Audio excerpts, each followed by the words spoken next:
Alam nyo, yung sinasabi, election season na po ngayon. Kaya nagpopormahan na po. Pumuporma na po yung mga balak tumakbo. Pero eto muna, sa kampo muna natin. Ha? Sa kampo po ng mga Duterte, tignan nyo naman po. Kahit hindi pa po nagsasabi na tatakbo bilang senador si Mayor Baste at saka si Congressman Pulong. Top 7 po sila. Mga first timer kung sakasakali na tumakbo. Nasa top 7 agad. Si Robin Padilla, nakikipaglaban po sa top 1 yan sa senador. Umiikot na rin po, no? Pakita lang po natin yung diferensya, no? Ito pong kampo po ni Duterte para po sa mga followers po ng mga Duterte. Masyadong practical sila pagdating po dito sa ano. Kayo, abalang-abala kayo sa paninira pa rin kay BP Sara.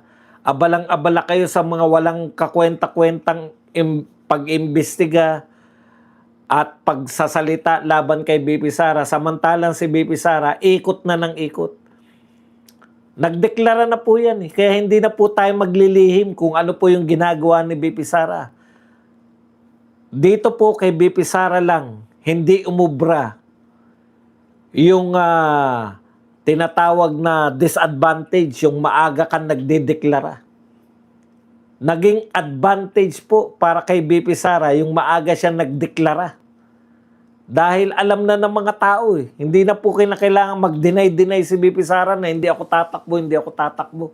Katulad ng ginagawa ngayon ni Leni Robredo at saka ni Raffy Tulfo at Erwin Tulfo. Pare-parehong hindi tatakbo yan, di ba? Pero tatakbo po yan. Hindi po mayor at hindi po senador ha. Tatakbo yan ng president at vice president. Maniwala kayo sa akin. Yung mga forma po ni Leni Robredo ngayon na kung saan-saan na natin nakikita. Kung sino-sino na po na kausap. Ngayon, kausap sa picture, nakita ko, kausap niya si Chis Escudero at saka si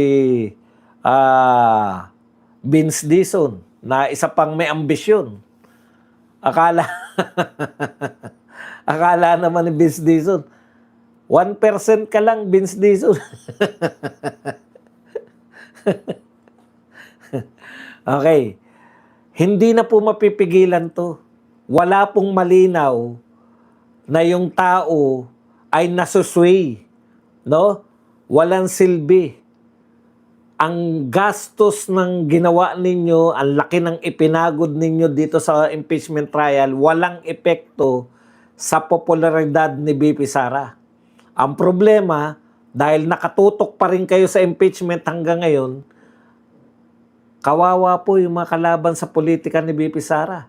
Habang ang mga Duterte, pati yung pang-vice president natin, sino yung mga posibleng tumakbo?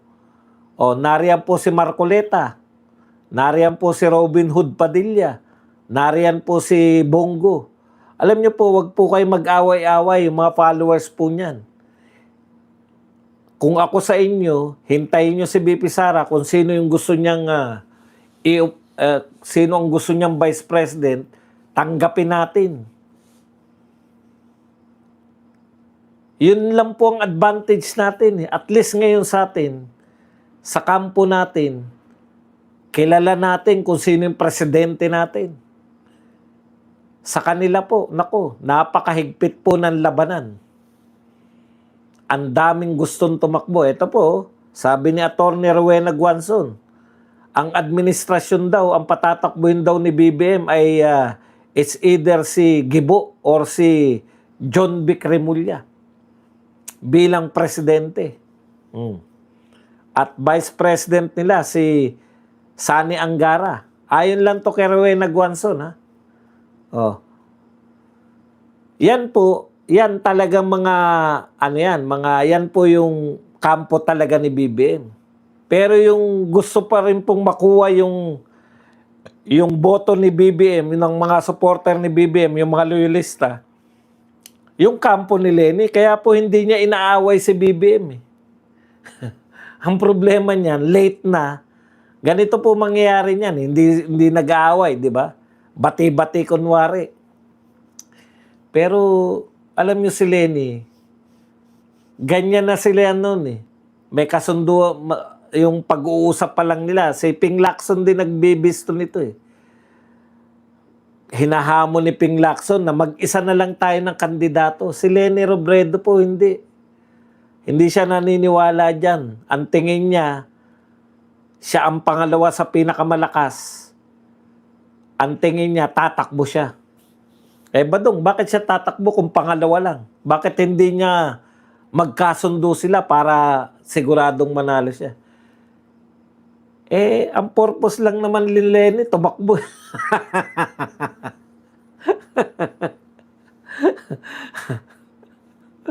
Ang purpose lang naman ni Lenny, tumakbo eh. Kasi dahil ang laki na pumapasok sa kanya na campaign fund eh.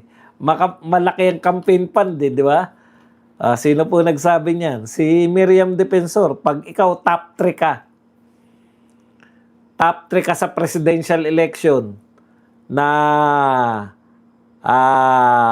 survey, sa lahat ng survey, top 3 ka. Pucha, maraming papasok sa'yo na campaign fund. Si Leni Robredo, bakit siya makikipag-alyansa? Tatakbo ako, second ako. Second lang, panalo siya. Wala naman siyang gagawin. Baka manalo yan, pucha. Wala naman siyang alam gawin. Yung mga pautot lang yan eh. Pucha, yung ito po mga groups muna, mga groups. Definitely, yung Makabayan Black, hindi nila kayang magpalahok na ng madadala na yan kasi nakailang talo na sila sa presidential. Pero pwede sila makipag-alliance sa Lenny Forces, sa grupo ni Lenny.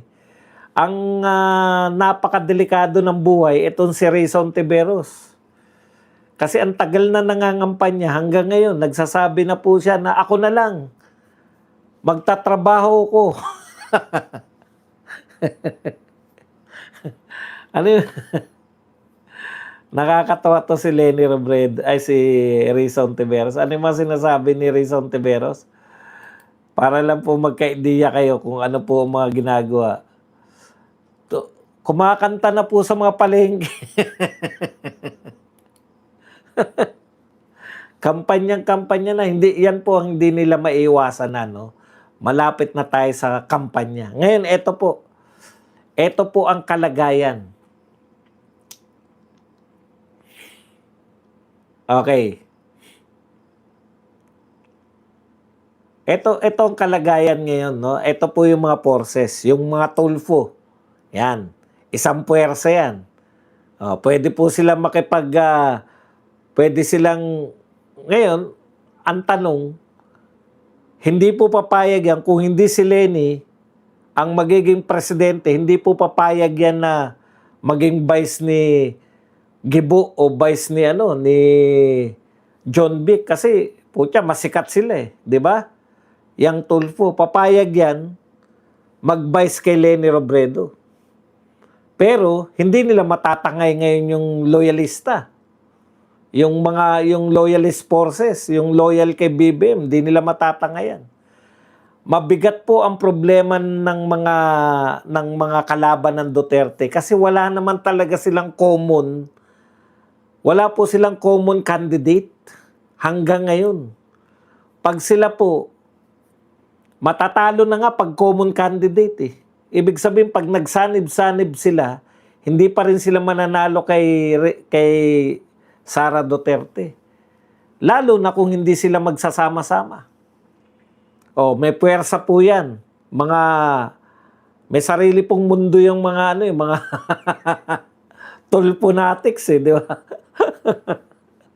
Ito po, yung mga solid kay Lenny. Si Rayson Tiveros, maingay lang po yan sa media. Wala pong supporter yan. Maniwala kayo sa akin. Pero malamang tumakbo yan. Makakahati pa kay Lenny yan. Kung mga botong kung si Lenny magkakaroon ng botong 10 milyon, makakakuha pa ng 1 milyon niya si Rayson Tiveros. O, di ba? Sayang lang. Tapos, siyempre, yung hindi naman papayag si BBM na wala siyang kandidato. Kasi, Diyos ko, sa dami po ng pwedeng ikaso sa pamilya nila. Kasama si Martin, kasama yung anak niya. Kinakailangan po nila ng assurance. Ako nga, na wala na sila sa pwesto, ay hindi sila hahabulin. Yun po yun, assurance. Yan ligawan nila ni Leni. Mabuti nga yun na maging kandidato niya si Leni Robredo para wala na pong, kumbaga, wala na bang wala nang kunwarian. Sige, kandidato ko si Leni Robredo. Mas pabor sa atin yun. Kasi po ang solid lang ngayon, so far, ang pinaka-solid lang ngayon, Duterte. Ang pinagtatalunan lang kasi ng Duterte, sino yung Vice President ni Sara Duterte? At pag nagpahayag po si Sara Duterte na eto ang Vice President ko, 90% ng Duterte forces susuportahan yun. The rest, mag-senador na lang. At matataas po ang mga senador na identified sa mga Duterte. Mataas po yung magkapatid na Pulong at saka si Robin Hood Padilla, mataas din po. Alan Peter Cayetano, mataas din. Yung bilyar, pag hindi bumaliktad ang mga bilyar, mananatili silang malakas. Yan si JB Ejercito, pwede pang bumaliktad yan. Di ba? Si Jinggoy, papasok din yan. Si JB Ejercito, pwedeng bumaliktad yan para sa senatorial. Loren Legarda, kung tatakbo pa si Loren Legarda. Kapapanalo lang ba ni Loren? Di ba hindi, no? Nung nakaraan pa siya nanalo. Kaya ang lakas po ng team ni Sara Duterte. Masyado silang willing-willy. Pero sa totoo po, hirap sila na magkaroon ng common candidate. Ang pwede naman suportahan na lang ni BBM si Leni Robredo, pero eto ang question dyan. Pag nanalo ba si Leni, hindi niya babalikan yung mga Marcos? Yung pakikipagkaibigan niya ba kay Marcos ngayon, all throughout, magiging solid siya na pag walang Marcos na, di ba? Ano yung assurance ng mga Marcos? Tandaan nyo, dilawan yan. Kaya sila magkakampi ngayon dahil kay BP Sara. Kung matalon, kung sakali lang naman, imposible naman yun. Kaya hindi sila makakabuo ng common candidate. Dahil walang tiwala yung mga yan sa isa't isa. So, suportahan na lang ni BBM, sino man kay Remulla o kay Gibo, kaysa sumuporta kay Leni. Ganon din si Leni. Makikipag-alliance na lang yan sa mga dito po sa mga Tulfo kaysa magpailalim dito kay Gibo at saka kay Remulla. Kaya maganda po. Ang problema nila ngayon lahat sila. Tayo, meron pa tayong di na natin intindi yung impeachment. Masakit po pag na-convict si BP Sara.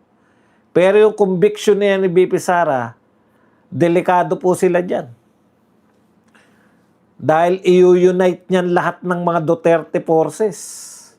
Kahit sinong suporta ni BP Sara, posibilidad. Kasi, di ba? Pag na-convict si BP Sara dyan, pwede naman makatakbo si BP Sara . Hindi lang ngayon kasi kinonvict ka nga ilalagay nga doon, di ka na pwedeng tumakbo . Pero pag pinatawad ka, pag binigyan ka ng presidential pardon, kaya dapat Duterte pa rin. Kaya yung plan B natin na si Baste, delikador pa rin sila kay Baste. Ako sa totoo lang baka nga mas matapang pa si Baste, baka nga mas delikado pa sila kay Baste. Pwede niya kasing gawing executive secretary si BP Sara. Mini president. Ang daming anggulo . Talagang, kung kung kung talagang malabong mangyari, pero kung sakasakali talaga na magkaroon sila ng milagro na makonvict nila si BP Sara. Pero malabo yun. Tapos, tumakbo na kayo. Pulong at baste sa Senado. Para hindi na maulit to na hindi majority. Kasi mahirap din eh. Pag hindi majority yung Senado, paano yung mga traidor yung mga iiwan dyan? Hanggang 2030 to pa si Tito Soto, si Lacson, si Bam Aquino, tsaka to si Kiko Pangilinan.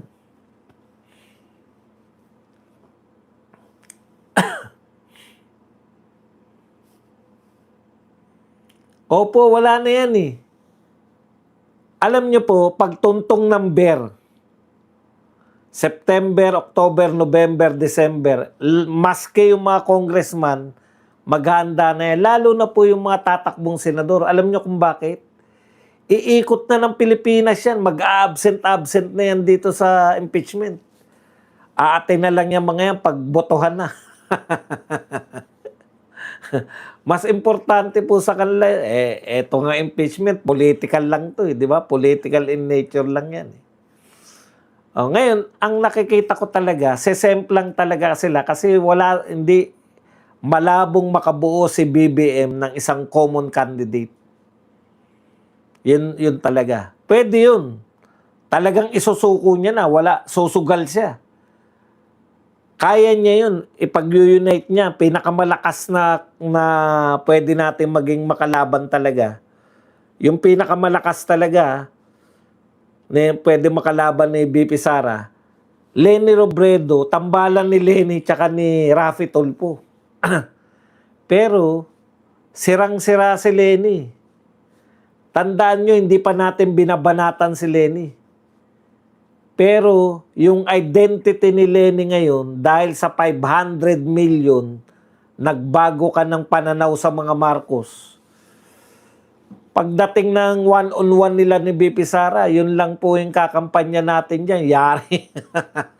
Kumampi ka kay Marcos sa gitna ng malawak na nakawan. Di ba? Kinampihan mo dahil binigyan ka ng 500 million. Oh. 500 million lang ang katapat.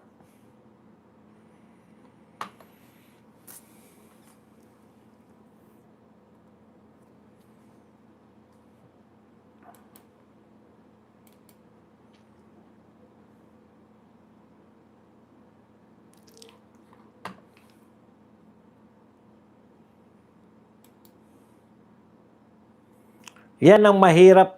Yan ang magiging parang libag yan na yung mabutihan mo ngayon kay Marcos, kay BBM, mahirap mahirap kuskusin, parang libag yan na mahirap kuskusin.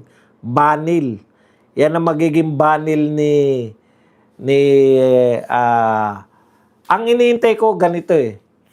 Kasi tatansyahin niya ng mga dilaw eh. Di ba? Tatansyahin niya ng mga dilawan at kakamping yan eh. Kailan sila, dalawa po pagpipilian nila eh. Babakla sila at mag-all out na rin sila kay Marcos. Or mag-all out sila na kapartner ni Marcos. Saan mas may boto? Mga tuso yan. Yan po ang mga pinakatuso sa lahat. Yung mga dilawan na yan. So, pinag-aaralan nila Drilon ngayon kung saan kasi, siyempre, marami po sa dilawan, katulad nila Erice, tsaka nito ni Guanzon, ayaw nila sa mga Marcos. Pero meron din pong katulad nito nila Laila de Lima na nakinabang, di ba? Na tinatansya nila, putya, Marcos tayo. Kinakailangan, huwag tayong bumitaw sa Marcos.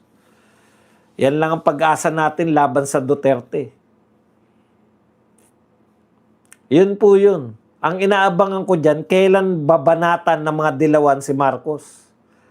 Pag malapit na eleksyon, ang problema nila, matutulad lang yan sa Let Me Educate You na ginawa nila noon. It's too late na. Kung bibirahin ninyo si Marcos, ngayon na.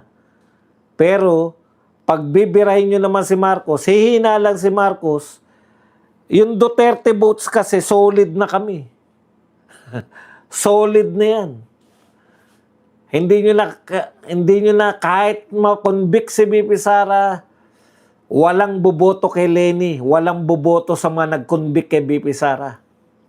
O, sino yung mga yan? Mga Tulfo brothers, hindi natin iboboto yan. Solid na kami. Na Duterte. Kayo na mumblema. Pag nag-all out naman si Leni na kakampi ni Marcos, may mga kampo talaga na dyan sa mga dilawan na ayaw talaga sa mga Marcos. Instead na madagdagan kayo, mababawasan pa kayo. Kukunti na lang nga yung boto nila. Siguro mga 80% boto ng Duterte. Lahat na nabaha. Puta, imposible naman nabaha ka. Iboboto mo pa rin tong... papa-endorse ba siya kay BBM para makuha yung boto ng mga Marcoses?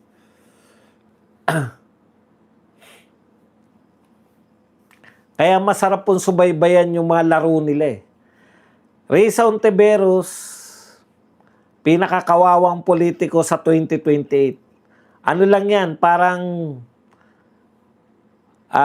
ikukumpara lang natin yan kay Eddie Hill. Parang Eddie Hill lang yan. May kampanya, pinagkakatuwaan.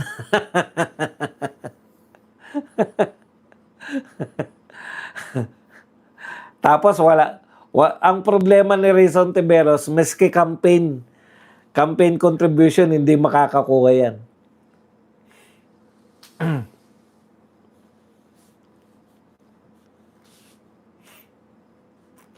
Kaya babanat po yung mga dilaw. Kasi ihihiwalay sila eh. Papansinin nyo po, ito yung mga tendency niyan. Hindi po mag-stick kay Marcos yan.